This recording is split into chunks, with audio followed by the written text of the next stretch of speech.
Alright, so I can either play as the detective or the journalist. I'm gonna play as a journalist, because, don't get me wrong, I do like that fedora right there, but I think a journalist would be the right type of job for me. What's my name? I'll use my real name for this one, Connor. 28. Alright, ooh, black and white aesthetics. Okay. If I see something black and white, I can't help but talk in a mafia type of voice, or like a little 80s, 70s thing. You sit at your cramped desk, looking over the latest Banshee publishing issue. The headline documents another string of disappearances. Who were they looking for, and what were they doing on Moniker? Before you can ponder further, your thoughts are interrupted by the loud ringing of your office phone. It's a name you haven't seen since college. I wonder what she wants. The phone continues to ring. Relationships? Machenzie the ghostwriter. We studied journalism together for years. She's tough, quick, and wicked smart. If anyone can figure out what's going on in Moniker, it's her. I just hope this isn't another conspiracy. Relationship points? Whoa. Okay, sure. You take a deep breath and pick up the phone. No harm, I suppose. Answer warmly. Hey, Machenzie. It's been a while, Crocodile. Why are you calling? Hey, Connor. Have you been following all that stuff with Moniker? Yeah, I was just reading the news when you called. Seems suspicious. You still working for Banshee Publishing? Yeah, feels like forever at this point. What if I told you I could get you a byline on the next front page? I'd say you have my attention. I have it in at the Moniker publicity event if you are interested. You have an in at the Moniker publicity event? Oh yeah. Investigate. Sure. Can I ask you something personal? Machenzie pauses and the room goes still, the clock continuing to tick. If this is about the communist submarines, I'm not ready to talk about it. Machenzie chuckles to herself on the other end of the line. You can't see her face, but remember the way she used to laugh at awkward moments. You always notice her side glances and the tapping of her foot. Sorry, I was about to let out the biggest burp ever right there. Okay. I missed your jokes. Why did you quit journalism? It was forever ago, and I don't concern myself with the retro casualty anymore. So what is it? Be my +1? That wasn't exactly an answer. I'm going to keep a pin in that. Alright, send an email with the details. I'll see you there. Later, alligator. The room goes quiet again, other than a light rain. But I guess I have something next week. Time to find out the truth about Moniker and see if I can find those missing people. I like it so far. So far, the game seems pretty damn deep, so I don't know if I'm gonna be able to follow the storyline if it's that deep, but we'll see what happens. A week later, you find yourself approaching the double glass doors of the Moniker Lab, taking a look at the crowd inside. Well, here goes nothing. Let's see what we can do here. You grin and walk through the heavy double doors, your hands fidgeting with a pen and notepad as you survey the room. There's a snack stand towards the back where everyone seems to be gathering. Scattered throughout the crowd are a few prominent faces. Is that Muriel from Courage the Cowardly Dog? A woman in the middle flows through guests all around the room. Backpats, reports, and laughs all go around her. She must be Moniker's marketing rep. You then spot someone outside the mass of people, standing directly opposite the catering table. Oh my gosh, it's Rengoku from Demon Slayer. He sits around the room holding a glass of wine. Awkward chaits aside, he's the only one you've seen with a name tag. In fact, he has two. He must also be connected to Moniker somehow. Talk to the awkward person. Just when you move to approach them, the corner of your eye catches another figure off to the side. A tall guy with blonde hair stands in the corner of the room with a clipboard in his right hand and an energy drink in his left. His pencil sits on his ear as he watches the crowd. A shiver runs down your spine as both your eyes make contact. He smiles and trashes his drink with a loud thud and starts walking over to you. He wasn't close to finishing it. So who is this? Kyle the intern. Entitled, young, or both? I haven't decided. Definitely just a kid. Can't imagine he'll go far in life with that attitude. Still, he landed a job at Moniker. I love how this tells us who he is, but we haven't even met him yet. You think these relationship traits would pop up after you talk to them, you know what I mean? Hey, mind if I ask you a few safety questions? You jump as the lab guy appears right in front of you. He seems much more anxious than he did just a moment ago. Dude, you can't just startle people like that. Oh, my bad, bro. You expect him to follow up with a question, but he just stares at you. This continues for a few moments until he raises his eyebrows, obviously waiting for a response. This guy. Bet he'll go away if I respond. Then I can ditch right after. Do you work here? Do you work around here? Or do you just like asking random people safety questions? Both. I got an internship at the lab earlier this year. Right hand of the CEO himself. It's truly an honor. This whole event is going to be something life-changing for me. As Kyle drones on about his grandeur, you can see him look down at your press pass and immediately stopped. His face sours. Oh, you're with the press. Oh, I got 1 relationship point and 3 relationship points with Machenzie. Hell yeah. Look at me. Yeah, oh. He turns and disappears into the crowd. What was that about?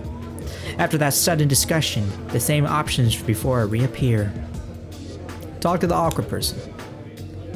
As you approach, you notice that he holds a set of cards in his hands and glances at them periodically. You make your way over to his side of the room and start to introduce yourself.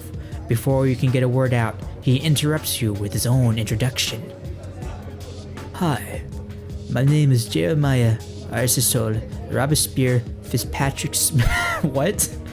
Fitzpatrick Smith III. YARF for shorts. He loosely shuffles the cards around as he tries to maintain eye contact with you.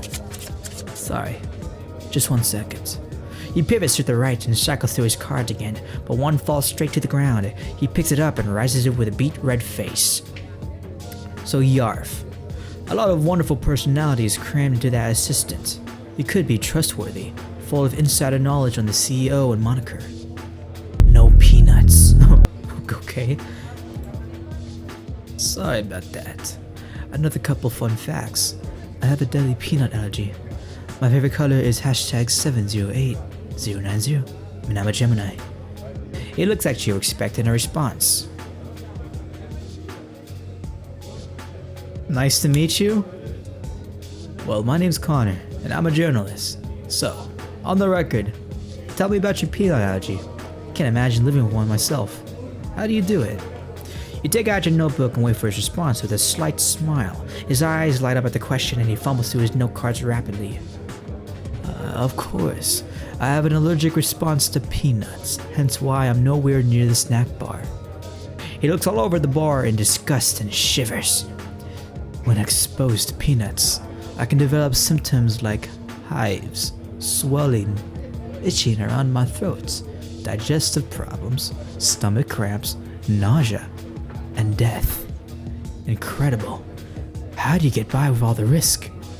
Well, most of the symptoms can be solved with monocaphone, except for death, of course. I get by, but thank goodness I'm not lactose intolerant. He shivers again and goes back to looking around the room. You decide to stay with him to keep a bit of company. Suddenly, the room quiets. Following the turning of heads, you land on Moniker's CEO, Robert Gatito. Fashionably late, like moths to a flame, a crowd forms around him in seconds. Now's probably as good as time to take a look around. You thumb the notepad in your hand. There might not be another chance to talk to these guys again. Talk to the caterer, actually. A woman frantically circles the floor table. At first, she thinks she might be looking for the best cookie, but then she finds that she's in fact reorganizing them to look better. Someone passes by and takes one, causing her perfect stack to fall over. Just as a face of pure grief washes over her, she catches your gaze. Hi, can I help you with something? Quite an impressive setup. Oh, not really. Just admiring your setup you got here. The woman's chin rises a bit, a confident grin creeping across it. Seems like you know your stuff. I built this business from the ground up and now I'm finally getting the benefits. Not to say that if it isn't hard work. You walk over and help her reorganize the cookies. Hey, this is my job, not yours. Go enjoy the party. It's not like you're getting paid to be here. She reaches out, offering you a treat before you leave. She turns her back and again commits to frantically setting the table. There might not be another chance to talk to these guys again. Talk to the marketing rep, sure. Confident with a stellar reputation, her food did look delicious. Would she cross the line to keep it that way? Is she the type? Well, you know what? She wouldn't freak out on me because guess what? I have 3 relationship points. You find the company representative at the snack stand as she catches her breath away from the crowd. Her demeanor has changed. Her shoulders are more relaxed and her face rests at a default smile. She simps on her punch and notices your approach. Not right now, dear. I'm on my break. I know you're probably sick of answering company questions by now, but it'd mean a lot to me if you could answer a few of mine. She thinks it over with a sip of punch. Her demeanor changes again, this time into a much more professional tone. You get 1 shot, no follow-ups, and no drag-ons, got it? Gotcha. Huh? Oh, oops. Your earrings are beautiful. Why are people going missing near Moniker? That's probably a really dumb question to ask. There's no way she's gonna be able to answer that. Does your employee really have a ghostwriter? Uh-oh. What happened to my relationship? I got 1 relationship point. A professional secret keeper. Every scandal, an honest mistake. She'll be a tough nut to crack, but it'll be worth it. I bet she knows more than she lets on. Ooh. Okay. Oops. Sorry about that. I clicked out of the game on accident. You probably saw a black screen. I recently got in contact with someone who claims to be a kind of ghostwriter for your CEO's new book. Is there any truth to that? While I can't confirm or deny these claims, I can say that we do outsource in situations that require experts in the field. Writing is something many of us aren't specialized in. So if an outsourced expert would improve our product, then it's a viable method to consider. Dodged right past my question. That was your 1 question, honey. I'd tell you to find me later, but I'll be gone right after all this is done. Wondering if you spend too much time talking, you glance around the room for the nearest exit. Now might be a good opportunity to slip away. There's gotta be more concrete evidence hidden around here somewhere. Sneak away to investigate. That's smart. You gain some distance from the rest of the crowd, glancing around as if in search of the bathroom. Where the hell has Machenzie been? You look for a way deeper into the facility and spot 2 men in Moniker uniform walking past some elevators down a hallway. You tail the 2, just out of sight until they both click their badges to a door. It closes behind them. Deciding to press on, you reach the elevators to the left. The hallway continues and leads to some other doors further in. See what's down the hallway. Just before you take a step, a firm hand on your shoulder stops you in place. You turn to see a well-dressed man with a badge that says security.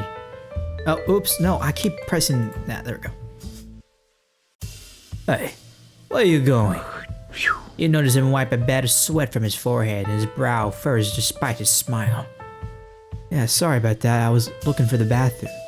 His grip softens, but he leads you back to the conference room, his hands shaking just a little. Aw, damn. Everything okay, big guy? His eyes snap to the CEO once the both of you reach the conference room. I hope so, but I'm not so sure. Hey, take care of yourself, alright? He leaves her side and runs straight through the crowd. The CEO tactfully makes his way to the podium at the center of the room. Straightening his tie, he looks around, sharing a smile, and nodding at several particularly wealthy-looking guests. The security guard cuts through the crowd, making his way straight to the podium. Everyone, I can't express enough of Moniker's gratitude, and my gratitude for the turnout tonight. The research going on here is truly extraordinary. And I know that Moniker is going to change the world. And I am so glad that we are going to share in these accomplishments together. I hope that everyone has a magical evening and... The guard reaches the podium. He sneaks into the CEO's ear, and his eyes widen for a split second. He nods to the guard and re-straightens his already straight tie. I have just been informed that there seems to be some sort of lab accident downstairs, but it won't be anything to worry about. If you see staff shuffling around, just remember that Moniker is the safest laboratory in the world, and we are devoted to your safety. Be sure to take advantage of the festivities. We spared no expense. The guard hurries the CEO through some double doors and stands watch just outside. Ooh. Okay. Ooh. Talk to the security guard. You see the security guard peering into the crowd, his eyes focused. He recognizes you as you approach. Wow. So many choices. I'm kind of overwhelmed by it. I mean, if I ask him, is everything okay? He's just gonna be, you know, I don't know. You're pretty observant. Wait, Jeff relationship updated. Boom, 3 relationship points. What the hell? Am I playing Telltale's The Walking Dead over here? A fly wouldn't get past you, huh? I do take my job seriously. We get crazies every once in a while. He sneaks a peek over towards the catering table. You hungry? I guess you're probably gonna get away with leaving this door.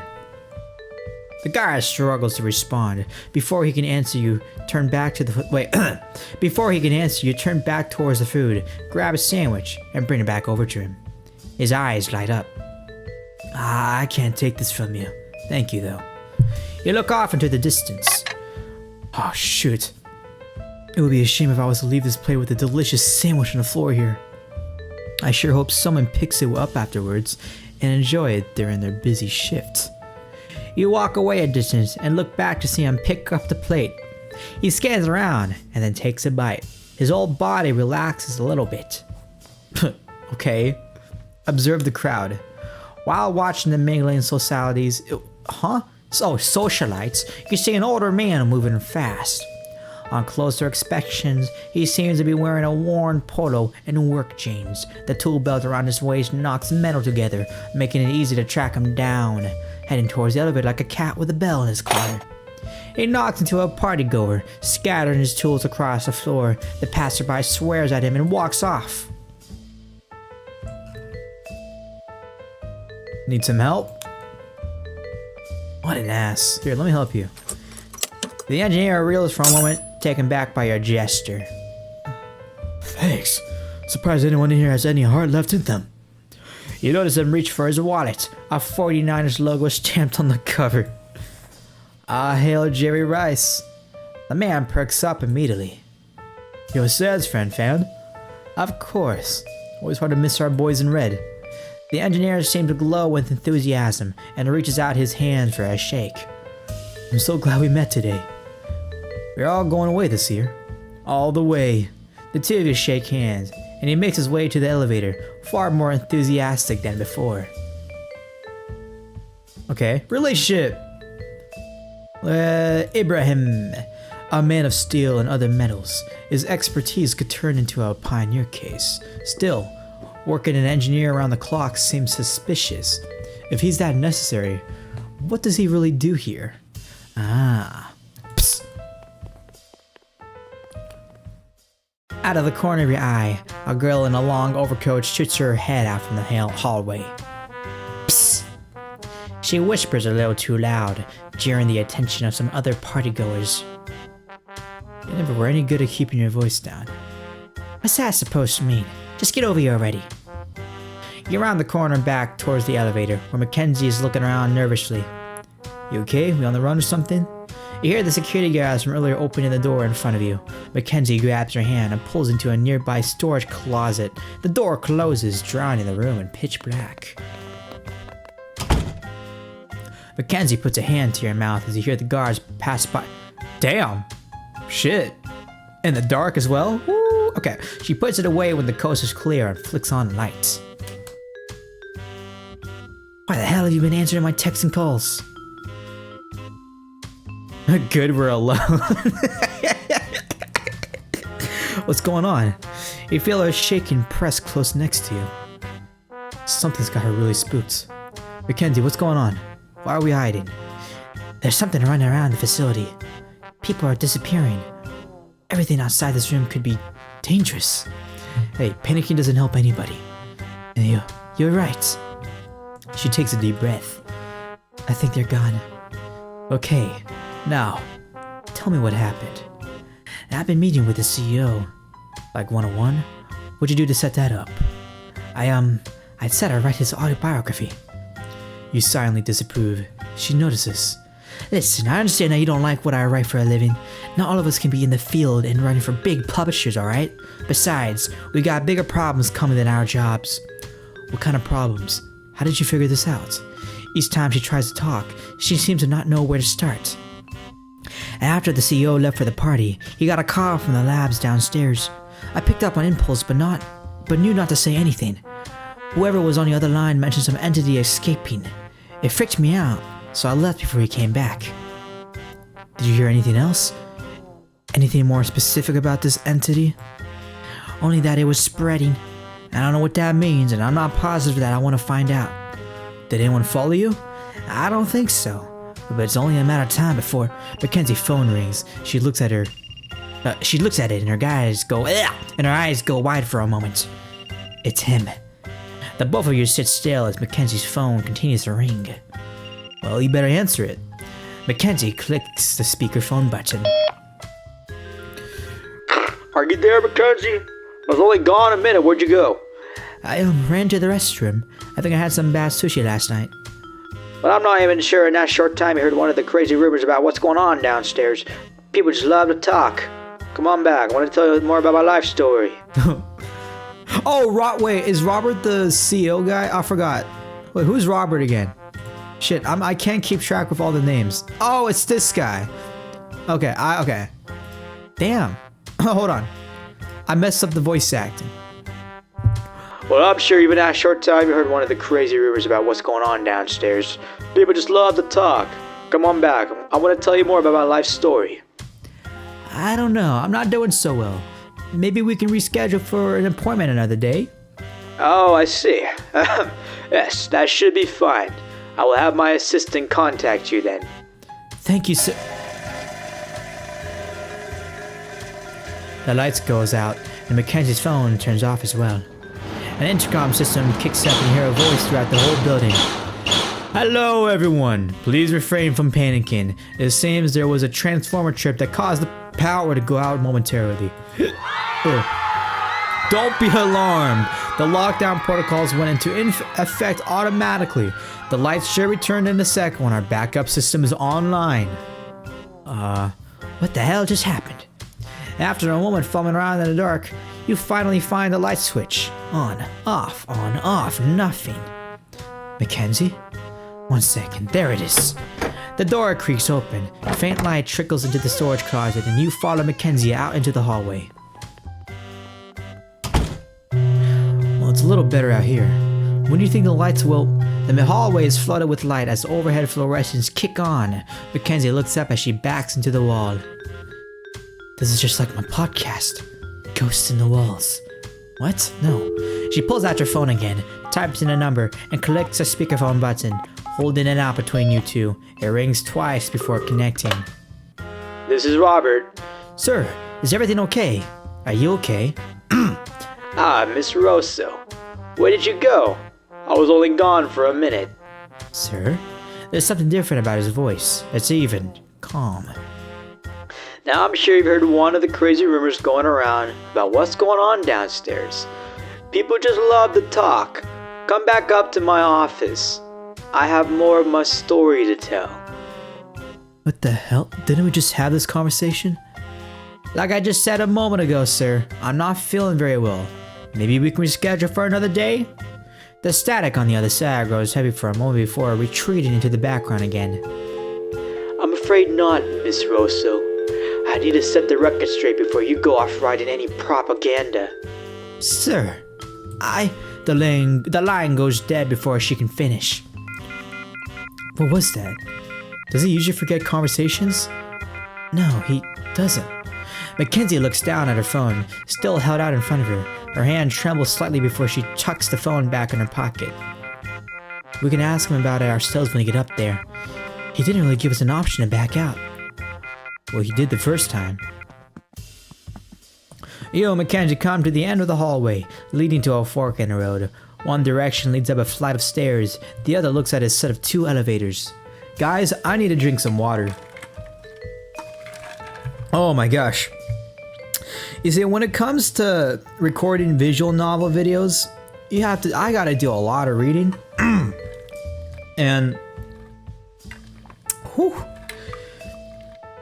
Sorry, I need to replenish my throat. All right. It's a lot of reading though. Whew, okay. All right.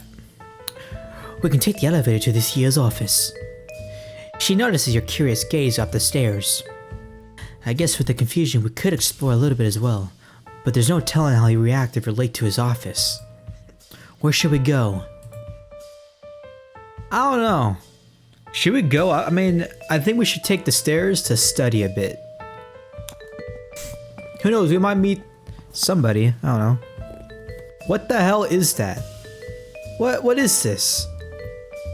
That's terrifying. Let's scope around a bit. Can never have too much information. Okay, but we have to make this quick. The both of you make your way up the stairs, but are stopped short by a person laying the legs out across your path. They tap away on some colorful game on their phone, completely focused. They notice you and quickly try to hide a vape pen in the pocket of their vest. It's a teenager. How did I know it was a teenager? If the phone wasn't obvious enough, the vape pen? I knew it. Oh, don't think I've seen you two around here before. That said, I'm pretty new myself and I usually stick to the accounting department, so maybe I just missed you. Where are you headed? You trying to get away from the party too? You and Machenzie look at each other. Her poker face slips a bit.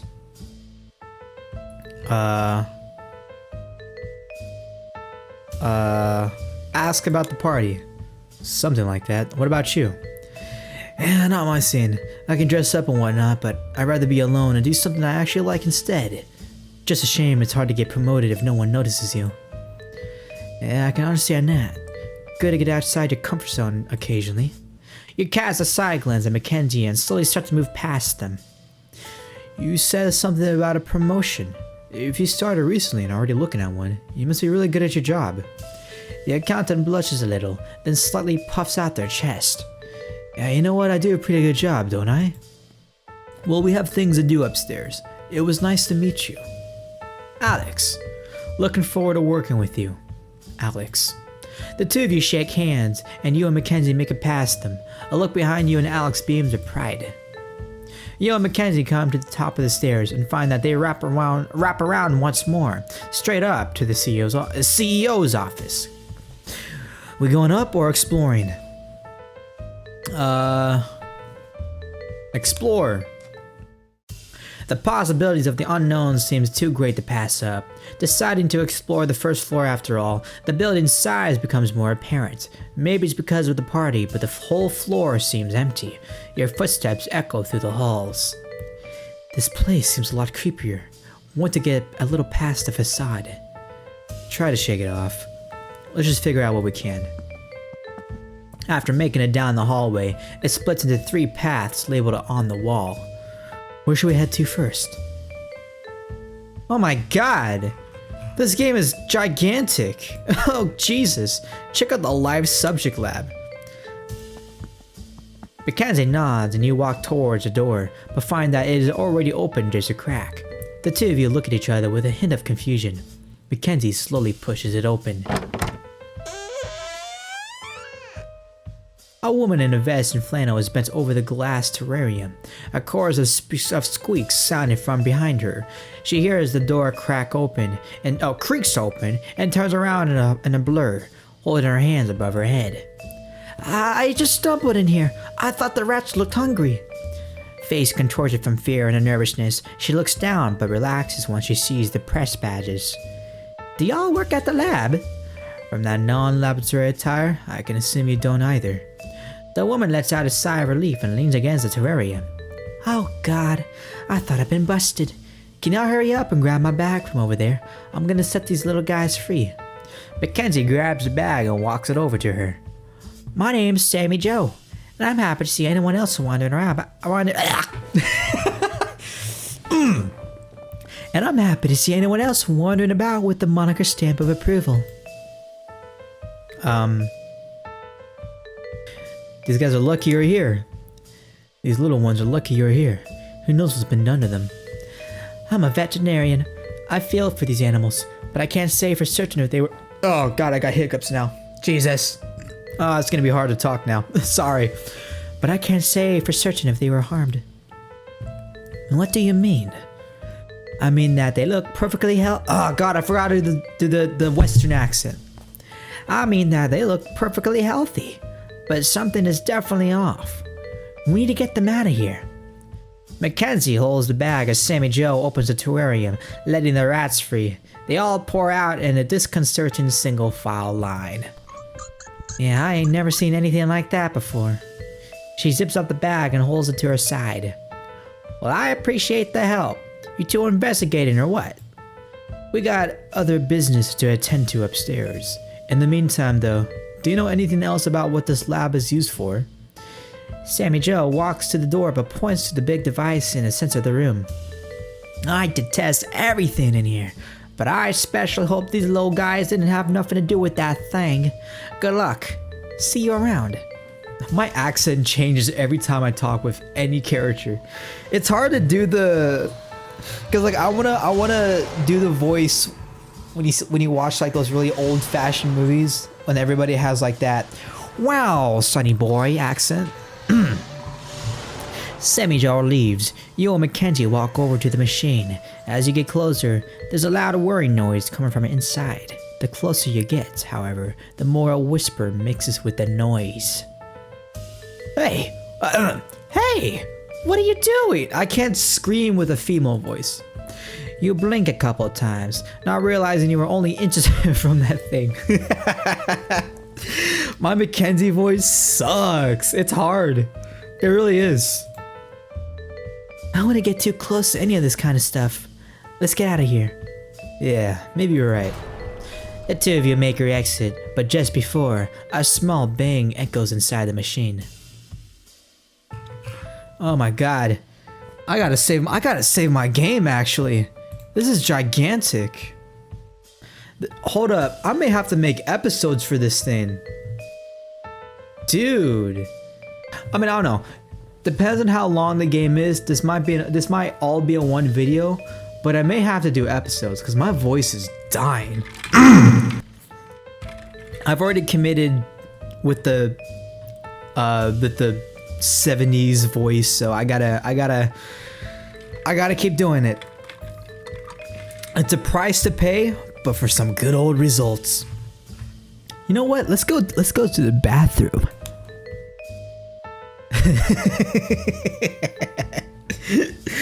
Maybe. Hear me out. The last place I think for us to look for evidence is where they put the most of it. Okay, so where's that? The bathroom, surely.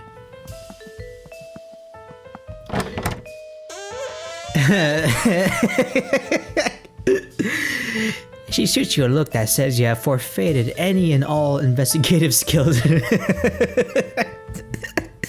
Nonetheless, you are standing in the general neutral bathrooms a few minutes later. You hear a woman mumbling to herself in one of the stalls. Oh, Regina! Why does he need food to be delivered to him through some dumbwaiter? What are we in, the 1900s? You hear her briefly go silent, followed by the crunching of packaging. She comes out of the stall, earphones and fast food trash bundled into her hands. It's not what it looks like. What do you listen to? Oh, it's just some guy's podcast. He talks about his life as a security guard, which is really boring, but his voice is heavenly. I wish I could meet him in person, but who knows where he lives. Are you talking about Jeff's Just Here? I love his podcast. Regina sparkles with enthusiasm. What are the chances I meet another Jeffy? You and Regina share details and reminisce about the various episodes. Eventually, Machenzie nudges you. As much as I love whatever this is, we gotta get going. At least give me your number so we can talk about the— Ooh! No, Machenzie! Hey, can you give me 1 second? I'm not sure how many seconds we got left. What the fuck, Machenzie? What am my relationship like with— Oh, see! I got 6 relationship points. Man, if only making friends is as easy as it is in real life. So easy, right? Oh, come on, Machenzie. Blue baller. You're a blue baller. Let's go to the break room. Let's check out the break room. Maybe there's someone there who could tell us something. Who knows? Jeez, Machenzie. Oh, shit. Inside, a familiar-looking woman leans over the island in the middle of the room. She looks up with a half of gas station hot dog in her mouth. She looks embarrassed for a second, then composes herself, finishing the bite. I don't know what you're doing in here, but I'm on my break right now, and I don't have the energy to run you off. Can I ask why you take so many breaks? Listen, it's none of my business why you are here. That's why it won't concern me when you get caught. Make sure to save room for dessert. What do you do here? Before I go, I'd be interested— Ooh, relationship updated? How is it? Let's check it. 2, okay. Before I go, I'd be interested to know more about your job here. I'm a marketer, a pretty liar, and want to know what to tell the best lies? Ones that people will always believe? I'm all ears. The best lies have little crumbs of truth in them. Knowing that, I make the company look good by finding out just enough to sell to people. But what about the stuff that doesn't make the cut? A flat smile appears on her face. And that's the best part. I don't really know. Ignorance is bliss and non-incriminating. If only she dropped the act and I could get some real info from her. Before you can think of another angle, she's crumpling up her wrapper and tossing it in the trash on her way out of the door. Is it weird that I kind of want a hot dog now? Remind me to get a snack when this is all over. Bruh. Take the stairs. You and Machenzie look around there and walk back to where you came in. The stairwell leading to the CEO's office. Hey, I don't know what we're going to find in here, and he doesn't know who you are. So let's come up with an alias for you. An alias, huh? How about you be an assistant I hired? You put a hand to your chin and think on it. Yeah, that could work. The top of the stairs opens to a reception area and 2 large tinted glass doors. You and Machenzie look at each other and nod. Oh, I got hiccups. God damn. Ugh. The both of you put a hand to each of them, readying yourselves as if it were some delicate hostage situation. Whew. Is that the NFT monkey? That's hilarious. Of course the CEO would buy that piece of shit. The door opens to a modern office layout with a curious dumbwaiter next to his desk. The biggest feature though is the CEO himself, sitting with his hands crossed and staring emptily at the wall next to you. Where have you been, Miss Rosso? I've been waiting all this time for you to come back. The polite smile from the party room has gone completely from his face. It seems to be replaced by an annoyed twitch. All these rumors swirling around at this damn party. We can't risk you getting the wrong idea. We? You don't remember the bad sushi? His face doesn't change for a moment, as if processing her words. Then suddenly he smiles. It would seem that I've forgotten. My apologies. Now if you just sit down so we can get started once again. His eyes snap to you as if you appeared from thin air. His brow furrows. Miss Rosa, who is this? Mackenzie slaps her back and laughs nervously. Oh, this is my assistant. They're new, so I figured I'd give them a bit of field experience. The CEO nods slowly. I see. I do prefer though that we do this one-on-one. These are more personal stories after all. Mackenzie looks back at you, a tinge of visible worry. You won't even notice I'm here, trust me. The CEO slams a fist down on the table. You and Mackenzie back up. Sir, it isn't that big of a deal. We'll just have to take you both.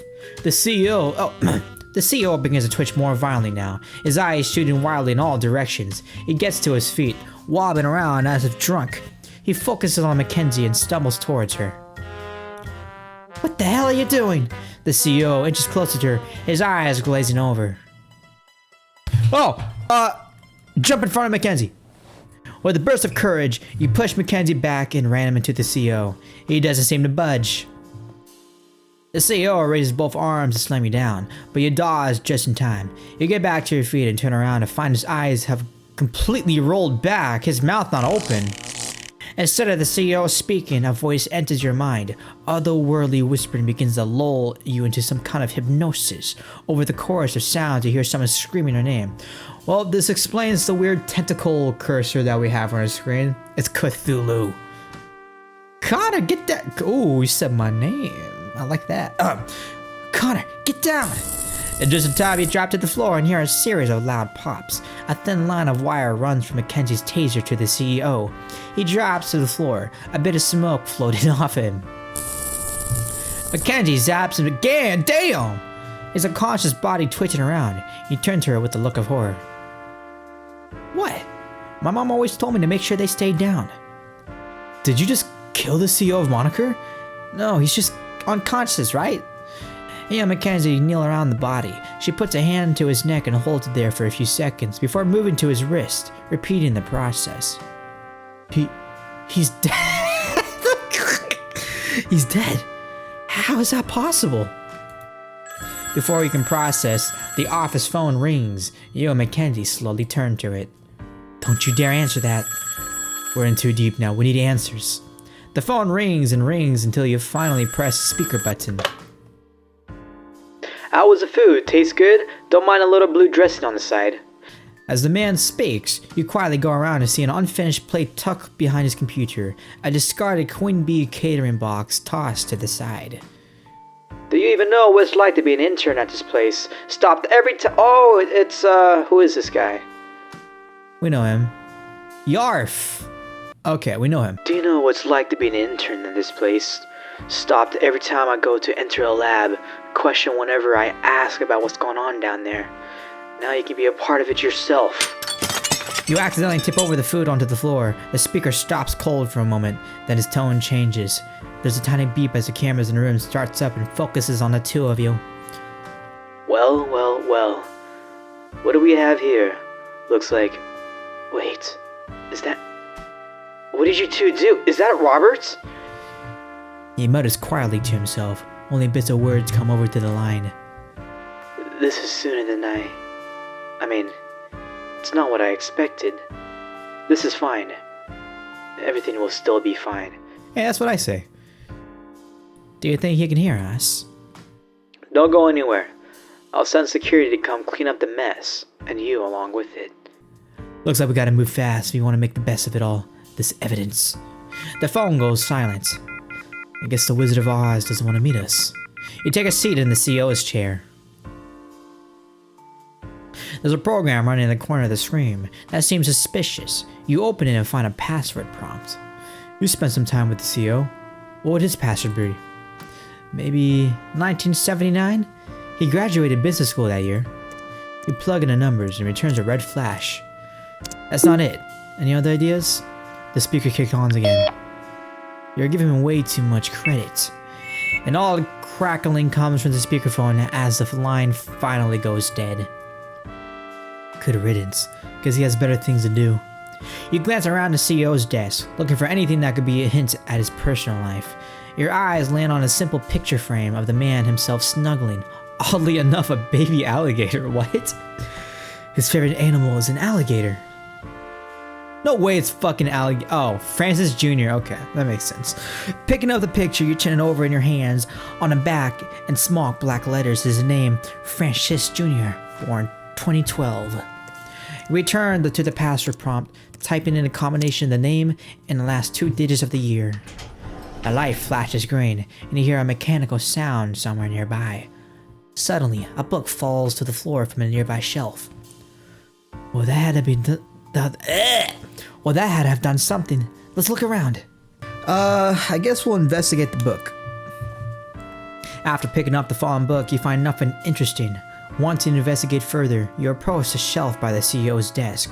Upon closer examination, you discover an open compartment under a stack of books, revealing a key card nestled at the bottom. Okay, so we picked it up, investigate the body. You'll kneel down at the body again and scan it more closely this time. The smoke from earlier is gone, but there doesn't seem to be any other injuries that would cause him to react like that. Was he drunk? You lean close to his mouth, half expecting him to wake up and chomp at you like some horror movie. You don't smell any alcohol from him.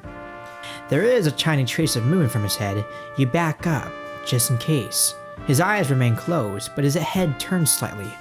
A tiny blob of blue goo. Ew! What? Leaks from his ear. For a moment, it almost looks like it reaches out to you. New collectible added. Oh. Okay.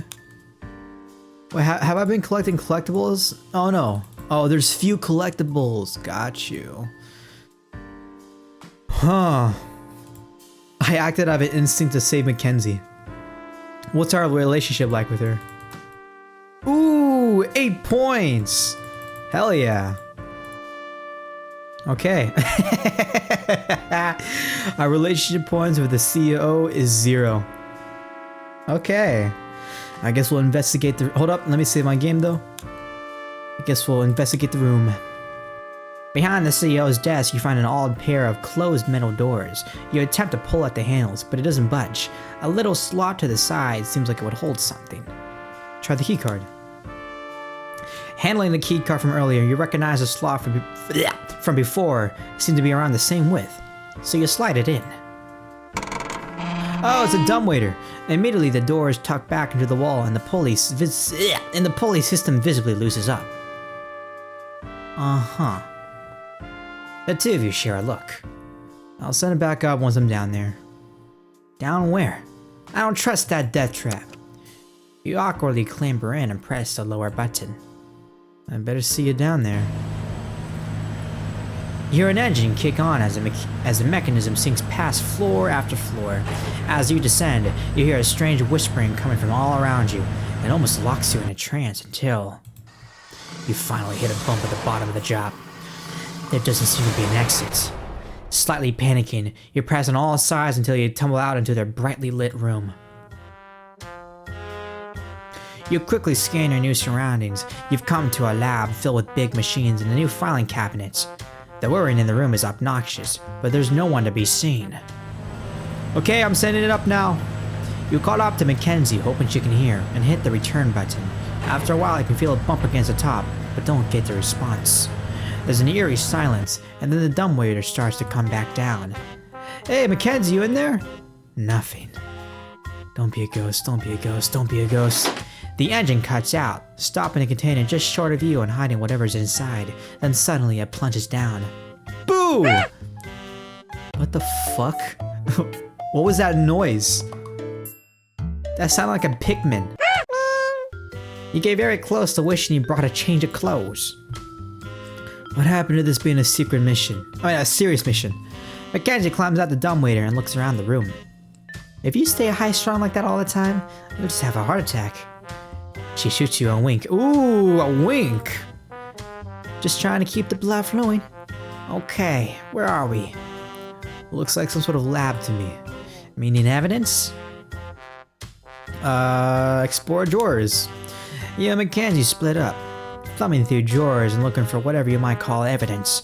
There's a lot of random contractual papers, and most of it is completely censored, but you make a few notes on what you'll say.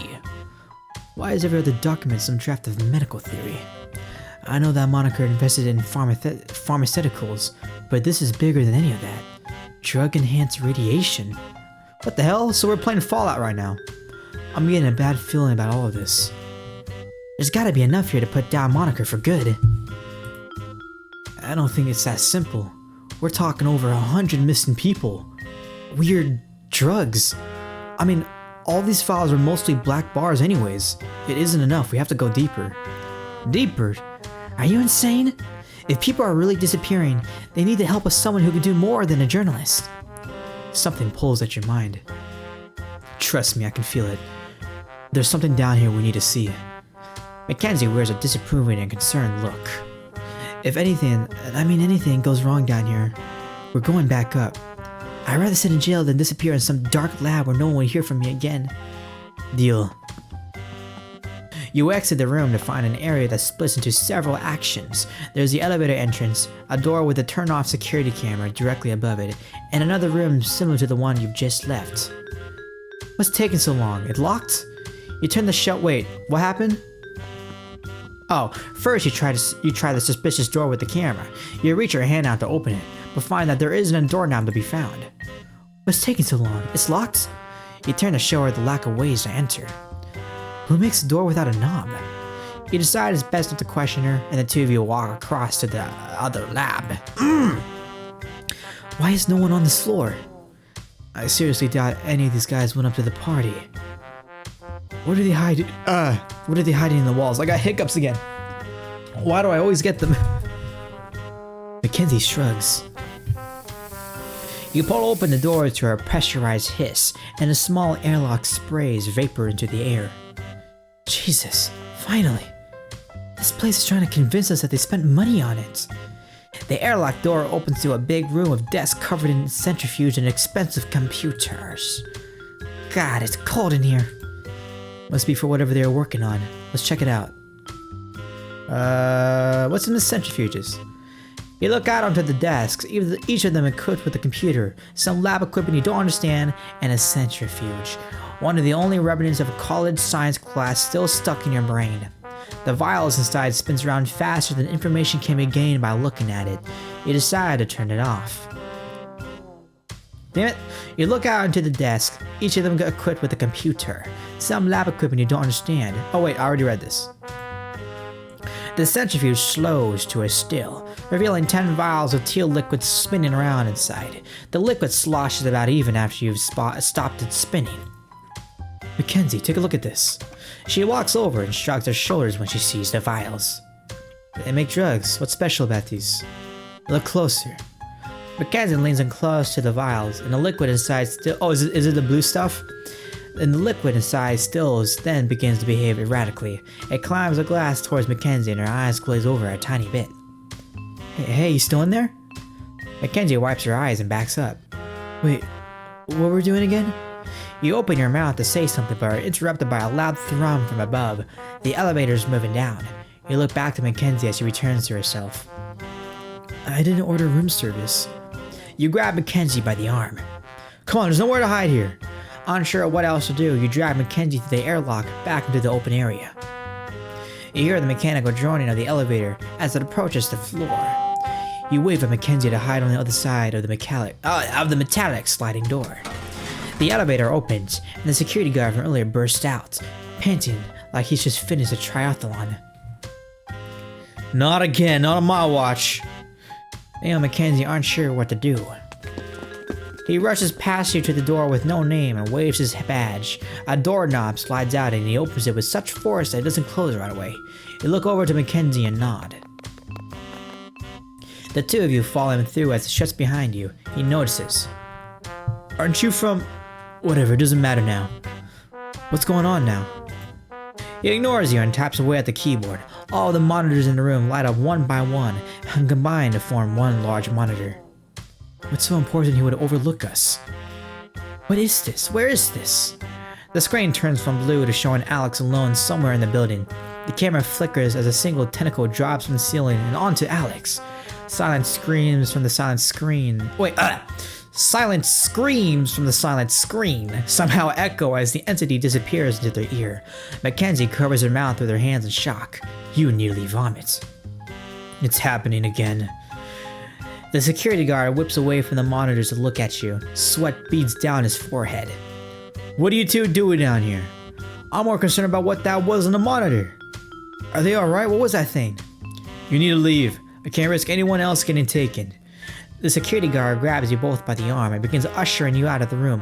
Machenzie breaks free and flips around, pointing her taser at the guard. I'm not going anywhere until I get some answers. The guard looks as though he might pounce before you step between the two. Stop, Machenzie. Put the taser down. You turn back to the security guard. Please. I'm glad it wasn't you. So that thing's responsible for all the missing people surrounding Moniker? The security guard tenses and looks as if he's about to deny everything. Then the two of you lock eyes. His shoulders slump and his face relaxes. I gave you a fucking sandwich, dude. You better give me all the information. As far as I've uncovered, yes. He turns back to the monitors and leans heavily against the desk, dropping his head. I don't know what it is yet. Not exactly. I don't even know what happens to the people it attacks.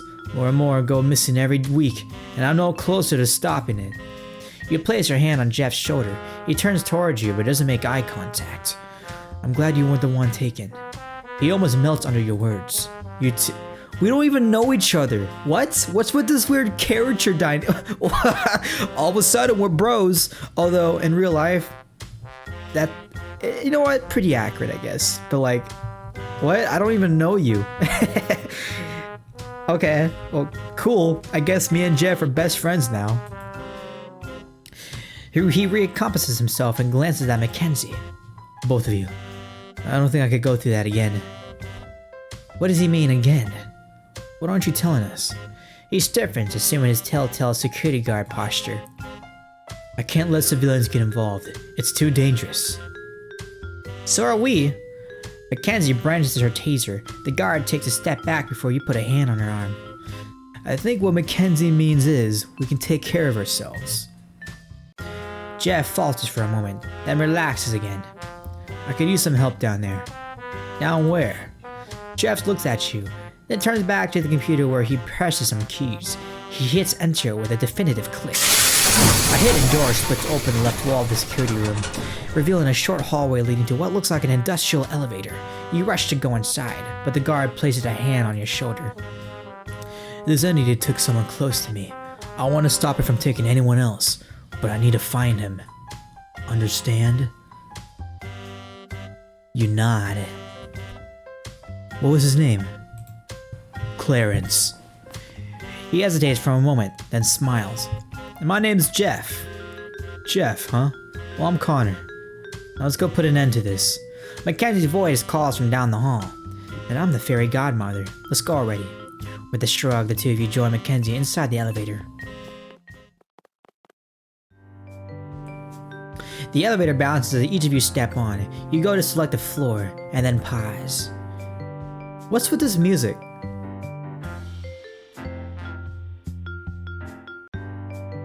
Okay. 99 basement levels. There's no way that's right. Each one has a purpose, or so I've been told. I mean, it is hard to believe, but stranger things have happened. Like what? Machenzie smiles. You butt in before she can speak. Don't get us started on her wild conspiracy theories. Trust me. Jeff's look of confusion is paired with a slight nod. You turn your attention back to the elevator panel. Only some of the buttons are lit. What's wrong? Why aren't they all working? Ibrahim, our engineer, said the power outage earlier made some of the floors inaccessible.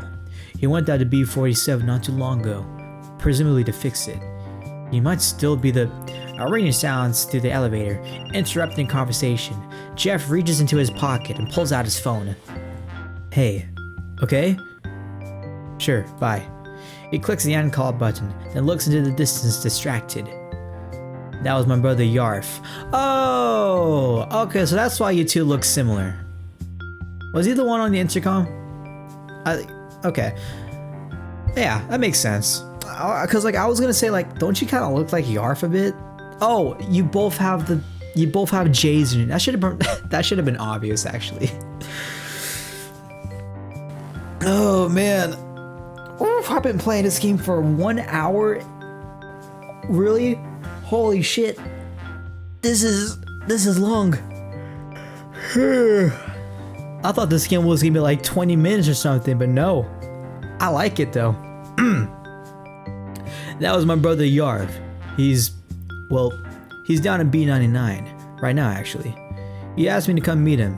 Says he has something to get off his chest. Jeff rubs the back of his neck. He thinks for a moment, then straightens up. I won't stop you from exploring the other floors, but I'm heading straight to Yarv. You can tag along if you want or meet me on the B99 later. I can't guarantee you'll be able to explore everything after the bottom floor though. So the choice is yours. I'm gonna follow you. No. The elevator's panel floor lights flicker before you. Fine, we'll look for the engineer. The elevator slows to a smooth stop without a... No. I'm gonna go with Jeff. I'm going with Jeff. You punch the second to last button on the panel. B99. Holy shit, those are all elevator buttons. We'll go with you. Splitting up probably isn't the best idea. Jeff smiles and nods. The elevator takes downwards, taking several minutes to reach the bottom floor. Machenzie lifts her arm and tries to hide a sniff. Besides, I'm sure the engineer will be fine, right?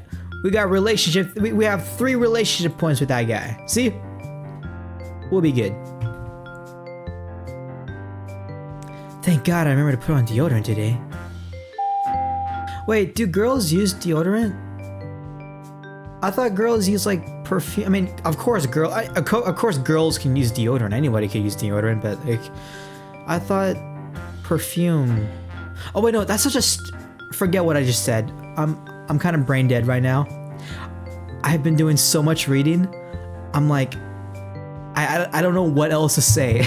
I'm just like, all right. The elevator begins to slow. 96, 97, 98. The bell dings, signifying your arrival. A disheveled Yarf comes around the corner, relief plastered on his face. Jeff, I'm so glad you're here. Yarf sees the two of you standing next to the security guard. You wave. Don't mind us. Jeff steps off the elevator and runs up close to his brother. What's going on, Yarf? You sounded upset over the phone. Yarf passes back. Fuck!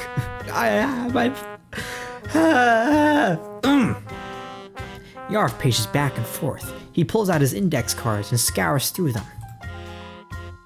Sincere greeting, no. Informal consoling. I'm sorry to be the one to tell you this, but no, it's not right. I don't have a card for this. Jeff grabs his brother ball. Yeah. Jeff grabs his brother. That is such a hard sentence to read. Jeff grabs his brother by both arms. That's a lot of B's right there. And shakes him, breaking him free from his fervor. Forget the cards, Yarf. They can't prepare you for everything. Just tell me what's going on, or show me. Try starting from the beginning, big brother. Yarf takes several deep breaths. Then in a flurry, he runs deep into the room. He stops at a shelf. Binders litter the ground and table, each filled with redacted documents. He pulls one down and begins thumbing through it. Robert asked me to come here. You don't just say no to the boss, right? He told me there was a journalist around who was a little too good at asking questions. Robert asked me to come here. He told me to get rid of some files. He shuts the binder and reshelves it, pulling the next one out and continuing the process. Then I got down here and, well, you know how I get. I couldn't keep myself from looking through some of these. That's when I found it. And I swear, Jeff, I called you right away. He goes to the next one. But then I heard the elevator and I got scared. I didn't think he'd be down so soon, you know? And I thought it might be the CEO, so I put it all back. Just like I found it. I couldn't get rid of it. Not without you seeing it first, and Yarf, what are you talking about? What did you find? He stops and then nods his head. He twists the book around and slides it towards Jeff. This. Peering over the security guard's shoulder, you can see exactly what had caused so much commotion. An employment dossier. Most information is redacted with thick black lines, but some is still legible. Pictured is a thin man in a lab coat with the words "missing" and "contained" stamped across his face. The name next to the picture reads Clarence. No. Clarence, so it did take you. I'm sorry, Jeff. I know he meant a lot to you. I wanted you to do it. I wanted you to see before I got rid of it. Jeff looks up at his brother, tears of disbelief and pain in his eyes. You're still going to get rid of the evidence?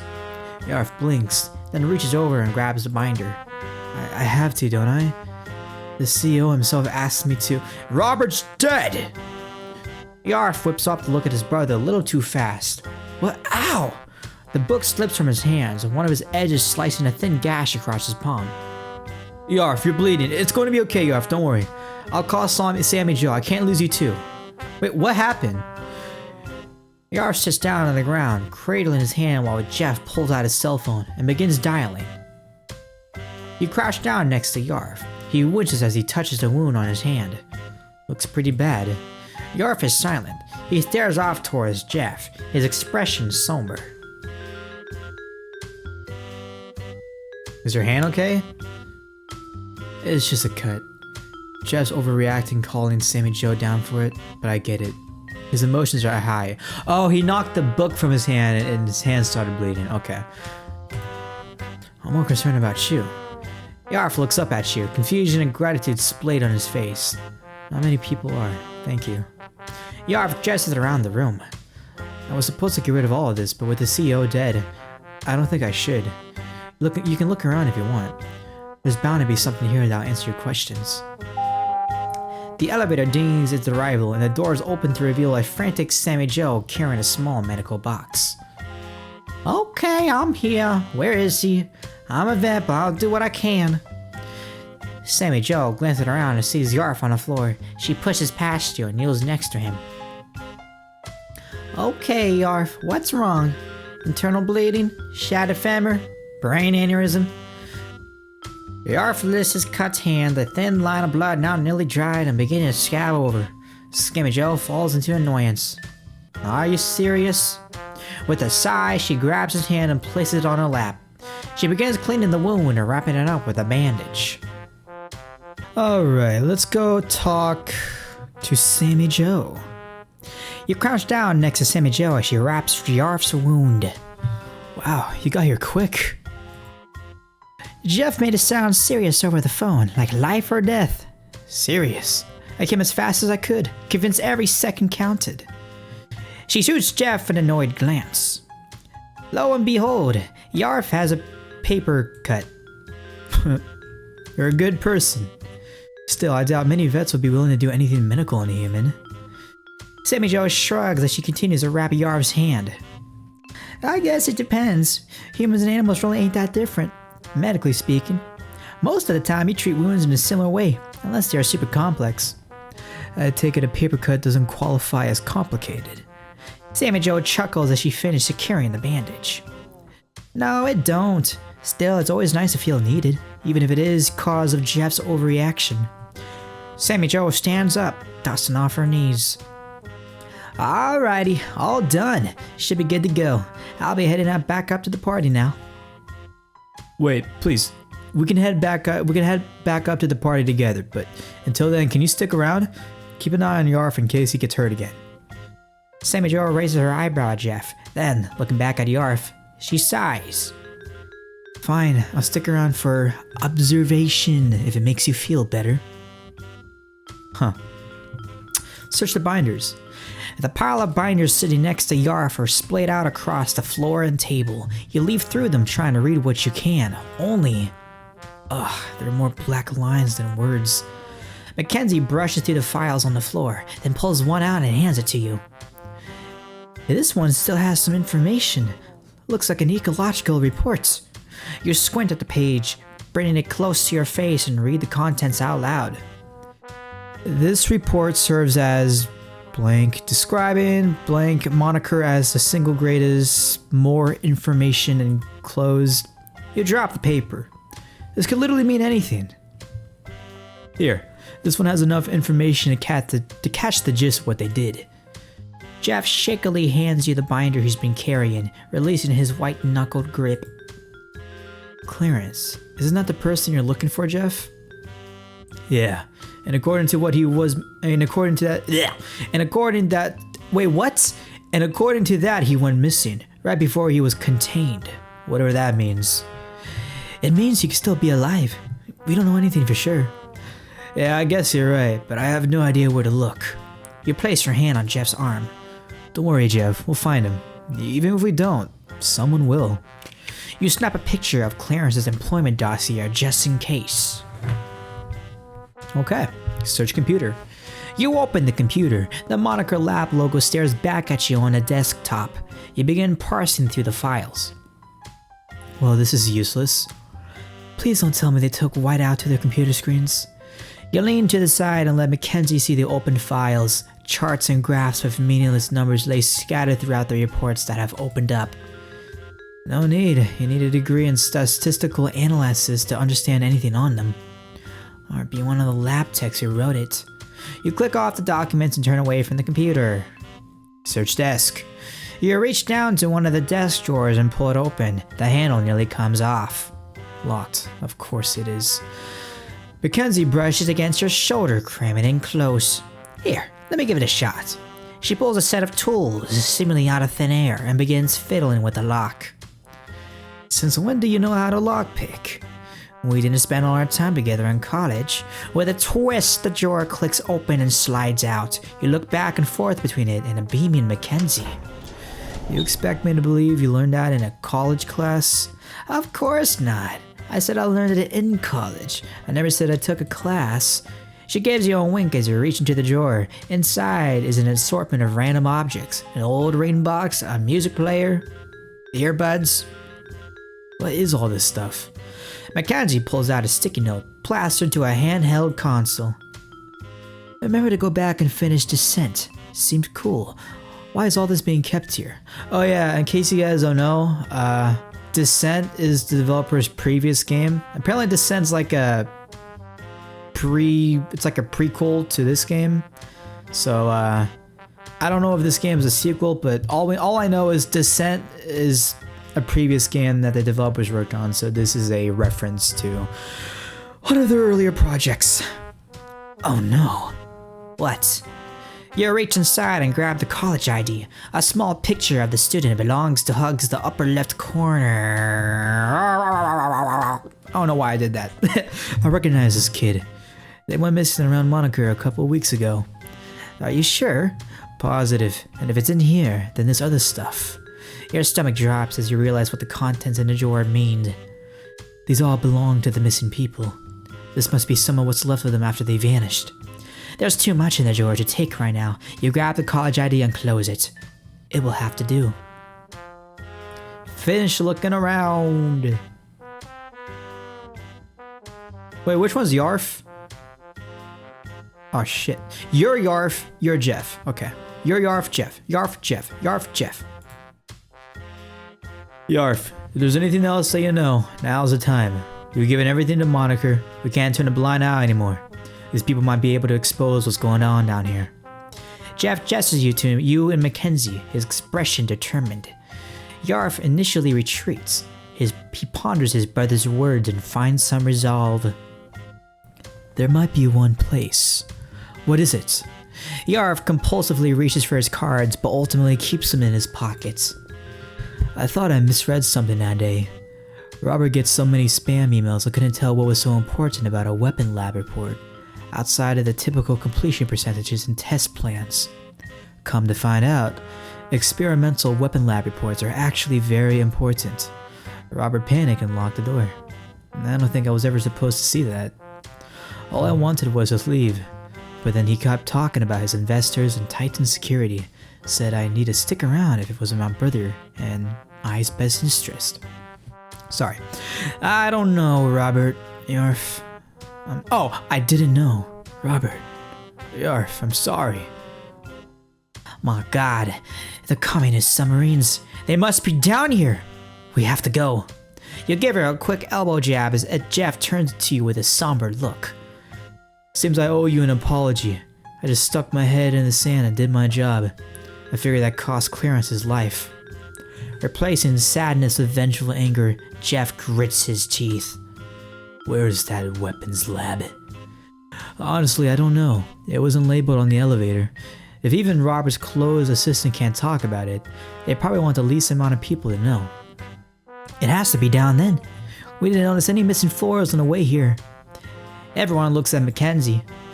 What? We get to the bottom of hell and it's just a computer lab. No way. The access has to be here somewhere. The five of you split up and search for anything out of the ordinary. What the fuck is this Scooby-Doo bullshit? In the corner of the room by the bookshelf, something catches your eye. While glancing around, you notice a subtle pulley system nestled at the top of the wall, a simple chain disappearing through the ceiling. Angling your neck back to get a better look, you accidentally bump against the wall, letting out a quiet echo. You gently knock against the surface, confirming your suspicions. Along the edge of the floor, a single scuff mark extends the length of the wall. Hey everyone, I think I found something. Oh my gosh, look at everybody. The others gather around and look at the scene. A trapdoor. False wall. What are we looking at? You wind back and punch it. Not smart. Ah, jeez. Are you alright? Yeah, I'm fine. Things rock solid though. Okay, let me give this a try. Jeff squares off at the wall, ready to charge it. He slams into it at once, and it doesn't look like any fun. You're gonna dislocate your shoulder. A good thing we have a doctor on hand, right? He charges again, nothing budges. He levels it out a third time, and just before he starts, you notice a small beep. The weight of the door shudders and quickly retracts up to the ceiling. A figure stands just behind it, concealed by the shadow of whatever lies just past. Jeff stumbles, catching himself, narrowly avoiding tumbling into the darkness. You all freeze, looking at the silhouette standing in the doorframe. You gotta help me. It's the voice that threatened you and Machenzie in the CEO's office. He steps out into the light. Kyle? Guys, I thought I could control it. I think I just made it worse. His eyes look like that of a cornered animal, wild and desperate. You sure? You'd think to throw a sucker punch at him for the office incident, but you reconsider, recalling your most recent fistfight with the wall. Well, at least we don't have to figure out how to open the door now. You little rats! Okay, let's keep the rats out of this. They had enough trouble. Did something happen to the rats? Stevie? Jonesy, are they okay? If nothing else, they can chew their way to safety. They have a biting force of up to 7 pounds per— Dude, enough about the damn rats! The hive mind has escaped. Do you have any idea how deeply screwed we all are right now? We? To my understanding at this point, it seems you've been the one behind this entire train wreck. You and Kyle stand with crossed arms, both refusing to break a stubborn stare. Meanwhile, Yarv quietly leans over to Sammy Joe, giving her a nudge and a concerned look. She waves her hand and shakes her head, whispering something in his ear that seems to calm his fears. Since this is nothing but your fault, why should it be anything but your responsibility to fix? You know exactly why. Oh, you know exactly why. Because of your relationship with Clarence. Your love of animals. And your sanity. Jeff cringes, his arms folding a little tighter into his chest. Sammy Joe merely shrugs, shifting her weight from one leg to the other. Yarv begins aggressively chewing the nail of his left pinky, and Kyle shifts his attention to you and Machenzie. Aren't you both writers? I'm sure you can understand the importance of fostering emotional attachments in a story. It's like a thing for you guys. Words are powerful weapons, but so are tasers. Machenzie whips out her taser like one of Charlie's angels. Kyle's hands shoot up as he ducks away. Whoa! You snatch the taser from Machenzie and shove it in your pocket. Well, no, Machenzie, you're too trigger happy. I think what he's really trying to say is that he set this all up. He knows we have to stop that thing, especially considering everything we learned tonight. All this coming from some numbskull fraternity pledge? Pound enough energy drinks stated. Oh my god, hiccups. Ugh. Pound enough energy drinks a day that your brain rewired itself. About a few extra gigabytes of processing speed. Moving on. Now, If y'all are ready to hurry, only one floor between us and destiny. Now that's a good line. I'm gonna write that down. I watch a lot of classic cinema. Kyle Smug Smiley. Wait, Kyle Smugly smiles. Kyle smile. Wait, what did I say? Kyle smiles smugly. Did I say something stupid? I can't remember now. Tossing his shoulders up in a shrug. Okay, Hitchcock, let's get this over with. The door leads to a long staircase extending downwards ever deeper into the building. The lightning overhead, initially bright, fades at the base of the final entryway, flickering among shadows. If we're going to help you, I think we at least deserve some answers.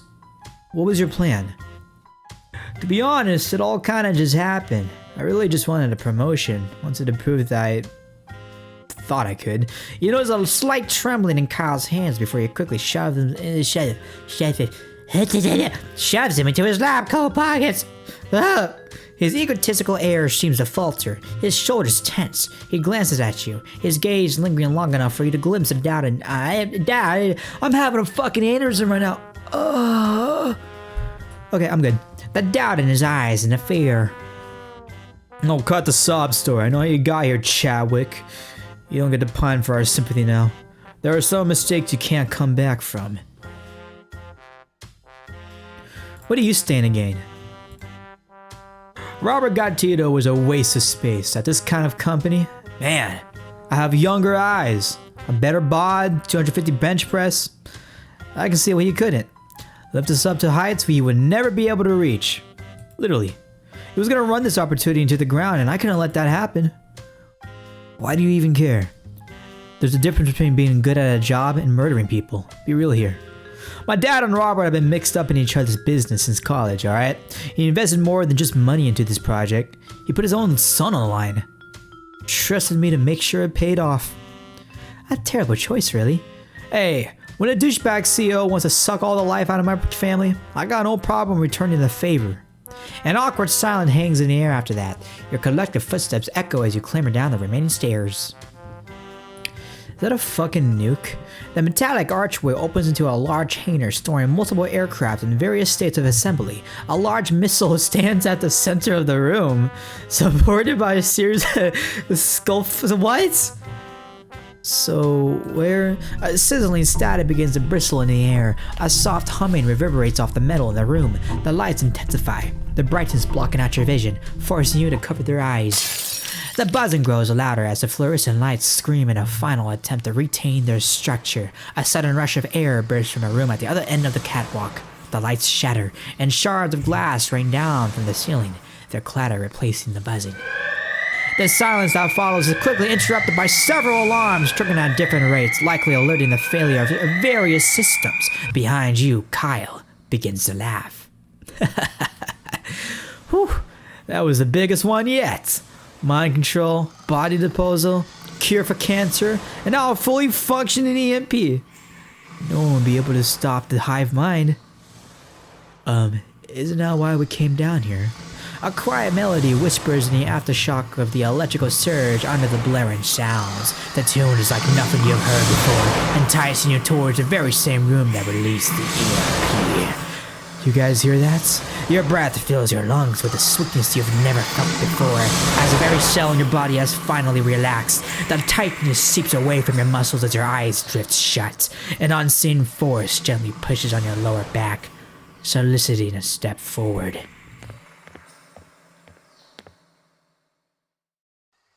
You jerk your eyes open, realizing you've walked several feet ahead of the group. Shaking your head, you try to refocus. A new robotic voice joins the noise, announcing a necessary override for a nearby containment. Jeff, what are you doing?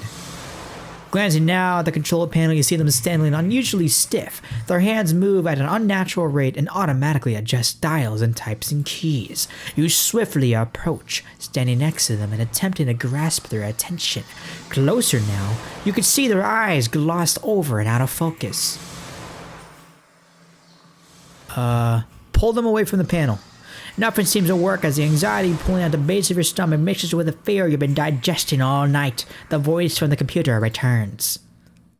Hive unstable. Security locks detaching. Latch 1 in progress. Glancing behind, you see the rest of your party staring blankly too, their bodies idly swaying back and forth. Kyle is jerked forward, his head jostled back by the sudden movement. His chin tucks into his chest as he starts mumbling to himself. No, not me. I brought them. For you. Hive containment. Latch 1. Release. Successful. A sharp hissing sound releases from somewhere below the catwalk. The computer beeps abruptly. Attention. Compiling error in server 295. Secondary escape hatch locks failed. You quickly glance around for a way out. The edge of a ladder descends to your left. The gentle humming returns and your eyes grow tired. Beckon everyone. Without another thought, you grab everyone by the sleeves and shove them towards the ladder. They stumble like blind sheep as you herd them down the platform. Kyle trips in the final rung, startling awake as he collapses to the floor. What the hell?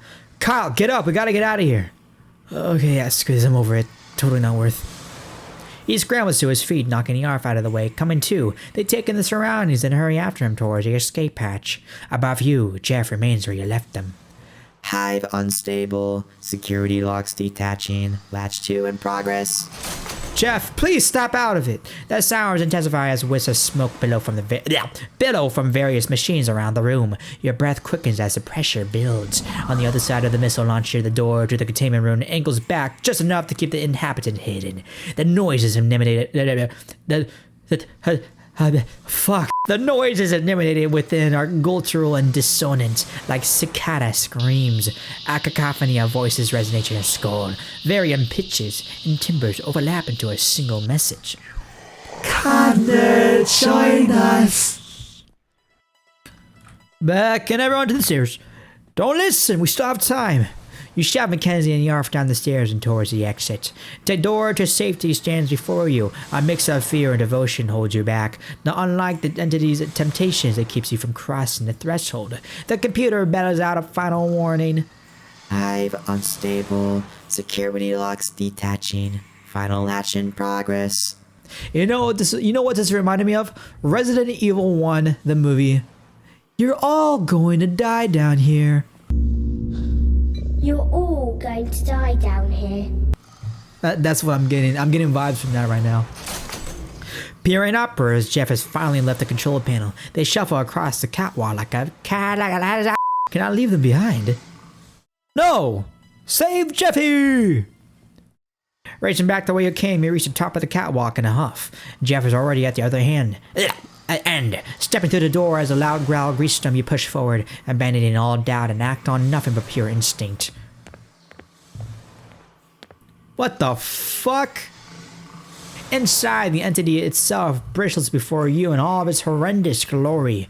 Various humanoid faces blend in and out of a gelatinous What the f? A series of gaping mouths open and close at different rates. Dozens of its eyes all turn towards you. Bro, this is like the movie The Blob. And the blob swallows up everybody and you see all the faces and crap.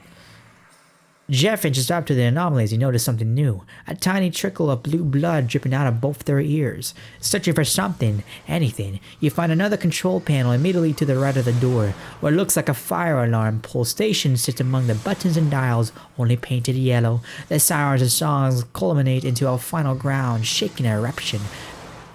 Pandemonium thunders throughout the space. The voices, louder than ever, permeate your mind. Coalescence.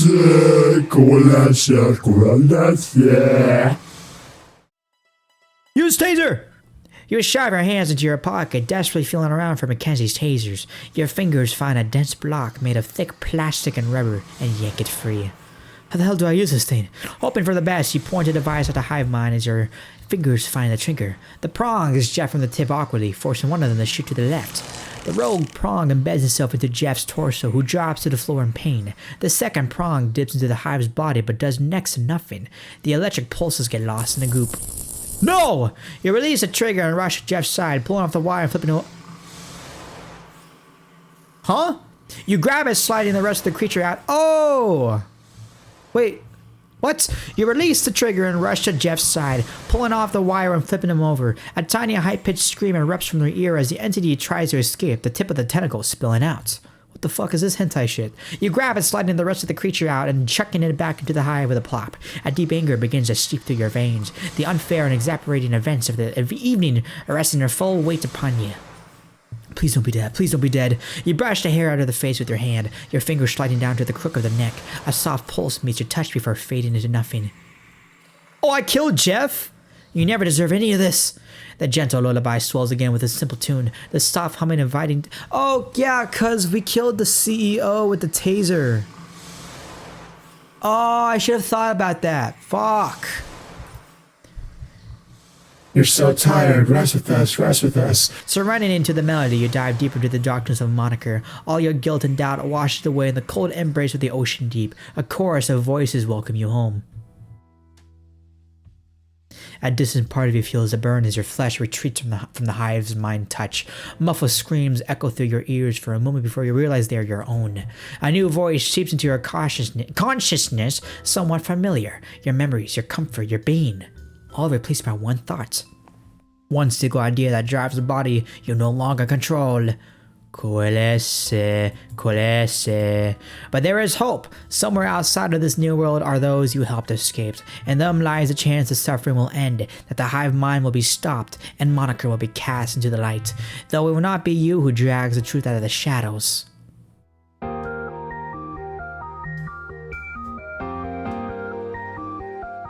Huh.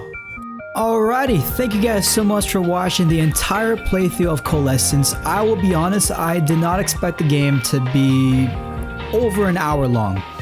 I had no idea it was going to be such a long experience. I was debating on whether to put it in multiple episodes, but I had a feeling I was getting pretty close to the end of the game, so I decided to just put it in one single video. And besides, right now, the genre I'm going for, the type of videos I'm making, a lot of my content tends to be an hour long, and I kind of like it that way. I have insomnia, so I usually watch my own videos, listen to my own voice or edits I do, and I fall asleep to it. Maybe that's weird, but there's nothing wrong with liking your own content, and I love it. So yeah, I usually don't like critiquing games and videos, so I leave critiquing games on the itch.io page. Like, I type out what I think about the game and such, and what I didn't like, and so. I try to be as I try not to be a dick about it, but criticism is criticism. You take it however you want, and in the end, it's never personal. But yeah, I hope you guys enjoyed the game, though. You can download it in the description below. There are multiple modes you can play. You can play as the detective or the lab geek. I played as the journalist, of course, and you saw what ending I got. Maybe you could get something different, maybe not. But yeah, thank you guys so much for watching. I am yours truly, Prampta, and bye-bye.